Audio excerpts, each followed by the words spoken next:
This is a quick project update. I'm in the process of doing some more land clearing this year. Um, this year we are actually using a mini excavator. I'll do a quick review on that one that we've had now for a year, which makes things a lot easier. It does have its challenges, but it does make things quite a bit faster and easier. But a lot of things are still manual, like we cut down these logs and trying to get them processed. But this is what we're trying to attempt. This is what we've already cleared out over here. There's a section of the property that actually collects water. It all runs down from a little bit further up. We're almost at the very top of this hill. There's just one more property further up. And the water just comes down this way and collects. And everything has just kind of been falling in here and becoming just a huge mess. So what we've done is cleared all this lumber out. And you see here how it just dips really down and goes all the way through here. And then there's our little road. We have a little pipe that goes underneath the road where the water then goes over to the other side. So what the plan is, since we're completely off grid, is to dig all this deeper and to make a little pond, because this is a little higher than what the rest of the property is. This should give us actually an option to use the water for irrigation purposes. So if we needed anything, if we're going to plant garden, like you see right there, we have a plum tree that we've planted. If we plant more things, as we've started doing in the backside of the property, there's an apple tree over there. We're going to be having several fruit trees and stuff out here, and just to get them some water on a regular basis without having to pull a hose out or anything like that. You can just use pond water, and the process is probably going to be having a little pump on it that is run off of solar, and maybe have some waterfall or something, maybe to keep enough oxygen in the water, and to put some fish in it. Maybe dig it a little deep, not too deep, just deep enough. If you wanted to jump in and cool off, you can. It's not going to be all too huge, but a good sized pond. So part of that is just clearing all these little alder trees. There's a lot of these saplings in here, and they're competing for the sunlight, and they shoot up so fast in this moist area. What happens is they are so skinny and they don't get enough nutrition, and eventually they just fall, and they're just kind of leaning everywhere. You can see it back there. They're taking nutrition away from the bigger alder trees, so we're just cutting them all out of here and getting them all cleaned up, making this a lot more usable, a lot more friendly. I mean, here you can see this used to be all full. So that's what's on the agenda for today, and we'll keep giving you updates.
So one question is probably coming up, since I have an excavator, why am I not out here with the excavator and pulling out these limbs and saplings and stuff like that? Well, it's a mini excavator. And if you know anything about excavators, they're not the fastest things, especially the mini ones. They're powerful, they got a lot of strength, but they don't move very fast.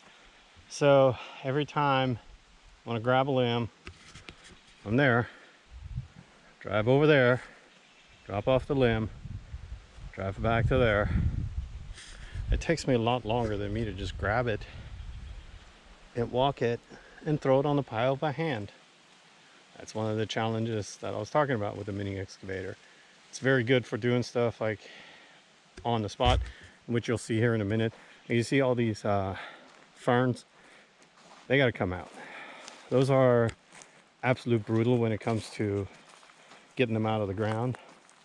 We used to pull these out by using a shovel and a pitchfork, and it is an absolute pain in the rear. They are so hard to get out. With the excavator, they come out really quick. And you're in one spot, I shake the dirt off and I load them up on that little trailer, and then I can pull them all out of there. But for each individual limb, it's much faster for me. If it's the size that I can still carry and move efficiently with, then I'll do it by hand. If the tree stump or the log becomes a size where it's just not efficient for me to do it by hand anymore, then I go get the excavator. But most of them, I cut them into sections where I can walk back and forth pretty fast, and it gets it cleared much quicker than having to sit there and drive that thing pretty slow. And you'll see here in a minute when we start pulling these stumps out and when we're doing the fern. Speaking of pulling stumps out, a lot of people have different opinions on stumps. These are all very tiny stumps that you see here. They're all kind of doable, I think. They should be easily, well, I'll say easily, somewhat easy to pull out with the excavator with a little bit of digging. You see the ones that are back there? Not so much. I'm prepping those for the fall. Those guys are so huge, and this was already cut when we bought the property, and they just left the stumps sitting there because it's such a pain to get stumps out of the ground. You either have to go get a grinder, or you dig them out, or you burn them. So I'm cutting as many little cuts into this, cut right through there, dug out the bottom of it and cut out the bottom, and eventually I'm just going to cut off the top as much as I can. I'm going to build a fire underneath it and in it from both sides, kind of like do a hot, like one of those turbo stove kind of principles, but also burn directly from the bottom so I can get it done much quicker. But currently we are in a burn ban, so no burning at this point. It's not that hot, but it's probably about 75 degrees today, but everything is so dry. And I've got several of them. I got to do that with this one. I'm not sure about this one. I think I can break this one down. There's another one over there. I'm leaving that big one that's kind of like a drive-through. And then that one I can't do anything with. Bees are in one of the sides of it. I think they might be even in the ground. I'm not really sure, but I started in on that one and they all came flying out. So that was a big mess. But yeah, we'll do a separate video on the prep and burning the stump and how all that's going and how that all ended up. And I don't want to dig on that one on the other side. because we've got this amazingly awesome maple tree. We love this thing. This is one of the reasons why we got this place. And you see how close it is to that one and to that stump. And I'm pretty sure that the roots are all intertwined, so I'd rather just burn that one out of there instead of just digging up and damaging a whole bunch of roots off that tree. But these over here, we'll see how we get along with those. I've dug out a couple of ones that were smaller. These are probably about 6-inch diameter. 6-inch excavator should be able to do. Anything bigger than that, it might be a little bit of a challenge, but we'll see. I'm gonna get started here in a minute, and we'll do some fern moving and some excavating, and we'll do some videos, and then I'll be back.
Little baby John Deere.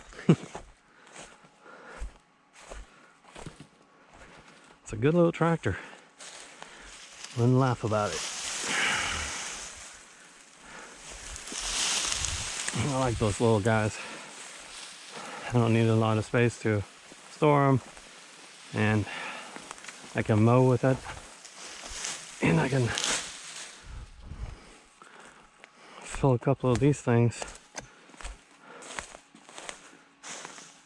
in the little trailer that we bought for it. And we bought an older metal one, not one of the newer plastic ones, and it's got a dump feature and everything. Yeah. Now watch my step. I still got so many little stumps in there I gotta pull tomorrow's. The rest of the stumps day today. The main part was getting all these ferns out, because it makes it really hard to maneuver through here. Rolling over those, since the excavator doesn't have as much clearance, I get stuck in the excavator underneath, and the excavator has trouble rolling because so much material gets trapped underneath it. I mean, it'll still move, it'll just be slower than what it is now. So yeah, these will be done tomorrow. This will be done tomorrow when we pull stumps. And I already tried a couple of these stumps that are sitting in here. They're much easier than that big one that was out there. I'm guessing about 15 minutes a pop pulling those, versus these two out here. They're going to be an hour a pop, if I'm lucky. So I'm guessing, what do we got? 1, 2, 3, 4, 5, 6, 7, 8, 9, 10, maybe 12 or 13. Some of them may be still hidden underneath all this dirt. Times 15 minutes. So a good day's work is going to be yanking all those stumps out. And then spending 2 more hours. We got a couple more here. These little ones I'm not too concerned about. The little ones I can kind of roll over them. It's just the big ones. You just can't run right over them. Even with the blade, you'll just get stuck on top of them. They're so dense in material. It's crazy. Never thought that fern can be such an intrusive species to a property. And don't get me wrong, I like fern, the plant itself, just in the place where it needs to be. Not everywhere. It's literally everywhere here. And every step you take, there's one of these gigantic things.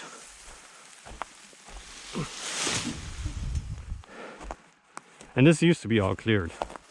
It just got abandoned for so many years and just got out of whack completely. It didn't take long out here. There's so much rain. I mean, it doesn't look like it right now that there's much rain, but the rest of the year, it rains a boatload. That's why one of the things I don't have to worry about is rainwater, if I have enough of it or not. Our rainwater capturing system doesn't even come close to ever getting empty because it rains so much. I mean, our system is pretty big. And I don't think we've ever managed to get it half empty, but there's only like 2 of us, so if there was like, I don't know, 4, 5 people, we may get it empty by the time we get to the fall. but I doubt it, because even in the summer, there's like Monday, which is 2 days away, has a 60% chance of raining here. So we'll get water again.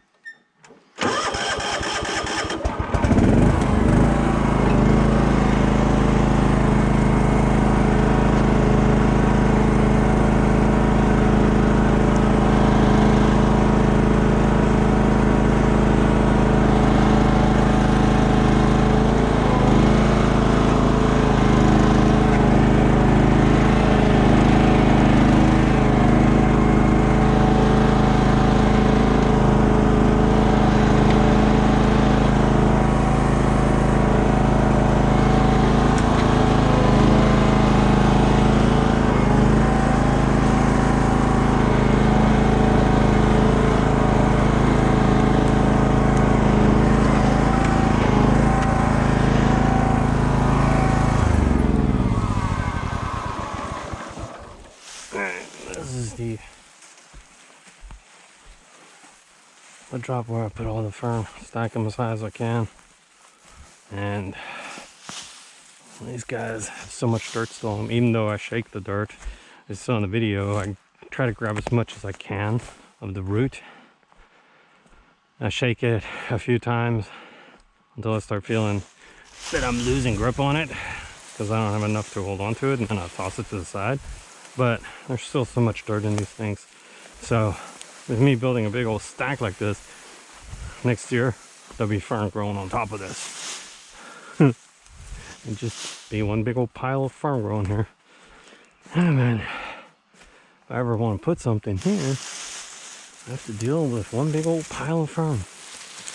Hopefully it'll be all decomposed underneath, and just have to yank out a couple at the top and move a big old pile of dirt.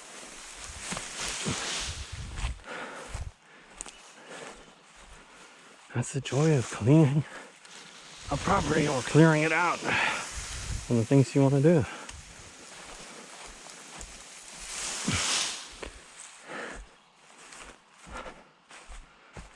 It's lots of work.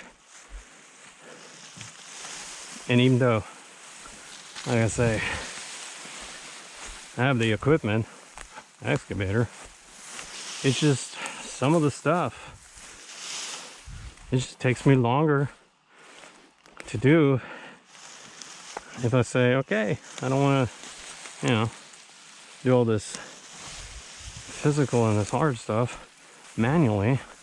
Sure, it'll take me forever though to get this done.